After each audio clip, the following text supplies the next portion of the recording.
સાબરકાંઠાના હિંમતનગર શહેરમાંથી પસાર થતી કેનાલ તટ પર પાલિકાની ટીમે ડેમોલિશનની કામગીરી હાથ ધરી। વર્ષોથી કેનાલ તટ પર દબાણ દૂર કરી અને ઝૂંપડા અહીં બનાવવામાં આવ્યા હતા તે દૂર કરવામાં આવ્યા। હિંમતનગરના ખેડ તસિયા રોડની બાજુમાંથી પસાર થતી કેનાલ તટ પર ડેમોલિશન હાથ ધરવામાં આવ્યું। કેનાલના તટ પર 69 જેટલા કાચા મકાનોનું દબાણ છે।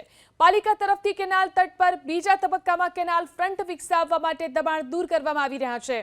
આ દબાણો દૂર કરવા માટે અગાઉ નોટિસ પણ આપવામાં આવી હતી। જો કે દબાણકારોએ સ્વેચ્છાએ દબાણો દૂર ન કરતા આખરે આજે પાલિકાની ટીમ ચુસ્ત પોલીસ બંદોબસ્ત સાથે ડેમોલિશન કરવા માટે પહોંચી છે। સાબરકાંઠાના હિંમતનગર શહેરમાંથી પસાર થતી કેનાલ તટ પર પાલિકાની ટીમે ડેમોલિશનની કામગીરી હાથ ધરી।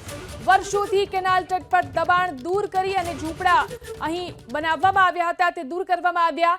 હિંમતનગરના ખેડ તસિયા રોડની બાજુમાંથી પસાર થતી કેનાલ તટ પર ડેમોલિશન હાથ ધરવામાં આવ્યું। કેનાલના તટ પર 69 જેટલા કાચા મકાનોનું દબાણ છે। પાલિકા તરફથી કેનાલ તટ પર બીજા તબક્કામાં કેનાલ ફ્રન્ટ વિકસાવવા માટે દબાણ દૂર કરવામાં આવી રહ્યા છે। આ દબાણો દૂર કરવા માટે અગાઉ નોટિસ પણ આપવામાં આવી હતી। જો કે દબાણકારોએ સ્વેચ્છાએ દબાણો દૂર ન કરતા આખરે આજે પાલિકાની ટીમ ચુસ્ત પોલીસ બંદોબસ્ત સાથે ડેમોલિશન કરવા માટે પહોંચી છે।